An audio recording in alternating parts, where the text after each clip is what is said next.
Hiya, I'm going to show you how to make these ghost cake pops. This is my first time ever of making cake pops, so they didn't come out great, but here goes.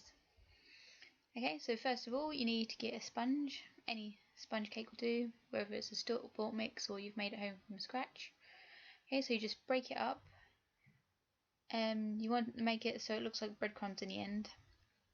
So you just break up into small pieces and rub it between your fingers, and it should all crumble up nicely. Like I say, you want it to look so it's like breadcrumbs. Just want tiny bits. You don't want any like big lumps left in there. Okay, so once you've done that, you need to then get some frosting. Again, it doesn't matter what frosting you get. I've just used a tub here. I usually do make my own, but I was feeling a bit lazy today. Okay, so you just want to put like a spoonful in. It doesn't matter if you don't put enough in. You just want enough so it all sticks together. It's better to put too little in, and then you can add more later on, because if you go and put a lot in and you've got too much, obviously you can't then take out. Okay, so you just mix that in with the crumbs until it's all stuck together.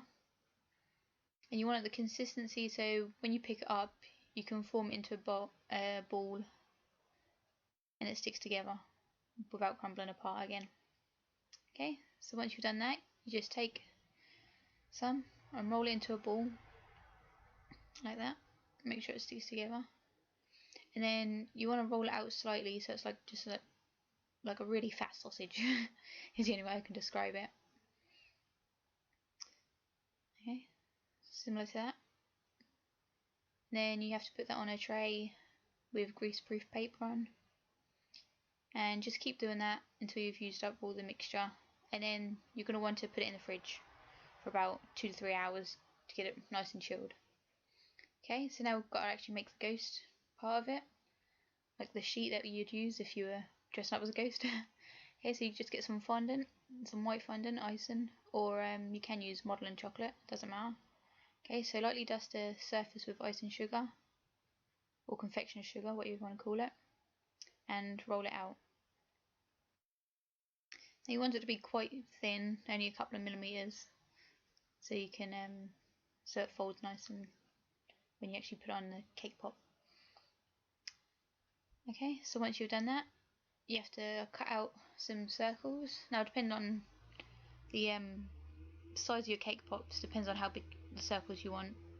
You want it so it'll be able to cover the cake pops, plus go down a bit further.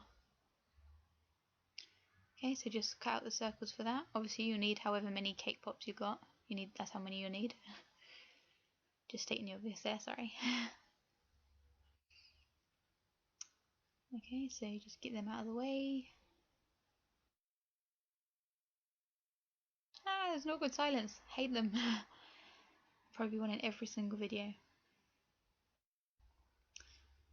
Okay, so once you've got a few, just mix up the fondant again, roll it into a ball, and then repeat.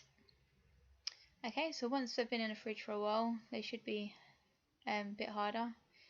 You just poke the lollipop stick into the cake pop just slightly, and then dip the stick into some of the frosting and then put it back in and stick it in a bit further.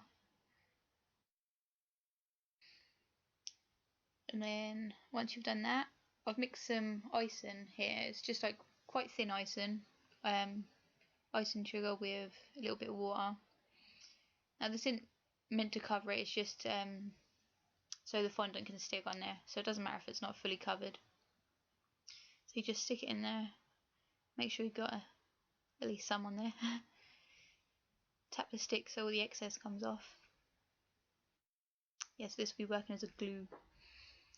Now I don't have a cake pop stand, so what I've done is I've just got a normal cupcake stand and I've just drilled some holes in it, and then it stands up quite well most of the time. Okay, so it doesn't look very nice, does it? Okay, so once you've done that, you then get the fondant from earlier and just place it over the cake pop. Make sure it's all nice and stuck down at the top, nice and rounded over the top, because you want the ghost to have a nice round head. And then the bottom, you just flare it out how you want. however you think like the ghost sheet will like lay. Also, I know ghosts don't really wear sheets, but if you dress up one, you know what I mean. Yeah.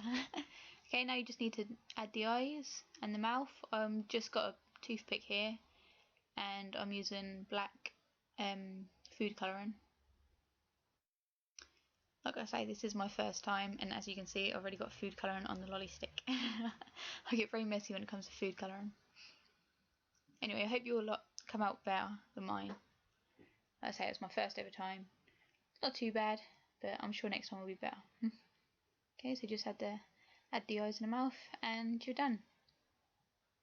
Okay, hope yours come out better. Okay, bye. Thank you.